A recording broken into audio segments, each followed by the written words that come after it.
Imagine a world where Christianity is under threat, where the Holy Land is in the hands of those seen as enemies of the faith. This was the 11th century, a time of escalating tension between Christian and Muslim territories. Jerusalem, the city sacred to both faiths, was under the control of the Seljuk Turks, a powerful Muslim dynasty. This control was not taken lightly by the Christian world.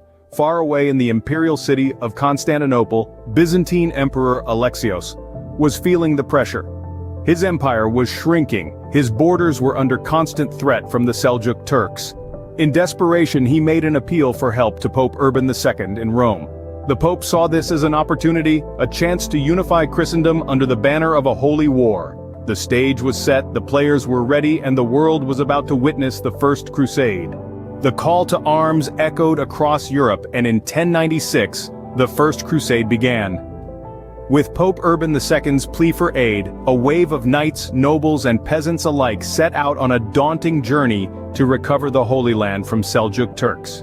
This was a journey not just of miles, but of faith, resilience, and determination.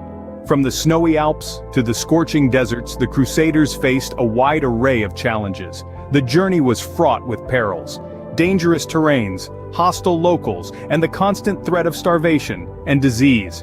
Yet the promise of spiritual reward and earthly riches kept them pressing forward, their hopes pinned on the distant city of Jerusalem. The first significant test of their resolve came during the Siege of Nicaea in 1097. This fortified city was a vital stronghold of the Seljuk Turks. The Crusaders, with the support of the Byzantine Empire, laid siege to Nicaea. After weeks of relentless assault, the city surrendered, marking the first victory of the Crusaders. The journey continued, and the Crusaders soon found themselves at the Battle of Dor Elayim. The Seljuk Turks, aware of the Crusaders' approach, planned a surprise attack, but the Crusaders held their ground. Despite being outnumbered, they managed to turn the tide in their favor, showcasing their unyielding spirit and tactical prowess.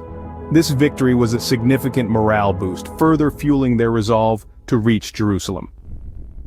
The march towards Jerusalem was no less challenging, with the desert's harsh environment and the scarcity of food and water testing the Crusaders' endurance. Yet they trudged on, carrying their faith as their shield and their determination as their sword.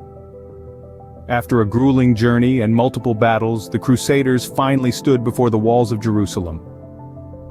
Their eyes gazed upon the city they had dreamed about, the city they had shed blood, sweat, and tears for. What lay ahead was the culmination of their journey, a challenge that would test their mettle to its very core. The siege of Jerusalem was about to begin. In the ranks of the Crusaders, a new order emerged, the Knights Templar. This group, originally a small contingent of 9 knights, was formed with a singular purpose: to protect Christian pilgrims on their perilous journey to the Holy Land. Their courage and dedication soon caught the attention of the Church, and they were officially recognized as a holy order. The Templars, as they came to be known, played a crucial role in the First Crusade. They were the tip of the spear, the first to charge into battle, and the last to leave. Their discipline and valor were unmatched, and their presence on the battlefield was a beacon of hope for their fellow Crusaders.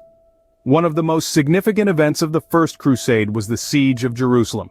The Templars, alongside their allies, faced a formidable enemy in the city's defenders. The siege lasted for weeks, with both sides suffering heavy losses, but the Templars, driven by their faith and determination, were relentless. Finally, after weeks of brutal combat, the walls of Jerusalem were breached and the city fell to the Crusaders. It was a moment of triumph and heartbreak, as the cost of victory was steep. But for the Templars, it was a validation of their mission. With the fall of Jerusalem, the First Crusade came to an end, marking a significant victory for the Crusaders and the Knights Templar. The city's capture was a major turning point in the history of the Middle East, and the Templars were at the heart of it. The dust settled, and the world was forever changed. Crusader states sprang up, fortifying the Templars' influence. This monumental crusade shaped the course of Christian and Muslim interactions for centuries, birthing a legacy of both cooperation and conflict. The aftermath was a complex tapestry of cultural exchange, heightened tensions, and transformative power dynamics. Thus, the First Crusade, a journey of faith, ambition, and conflict, left an indelible mark on the pages of history.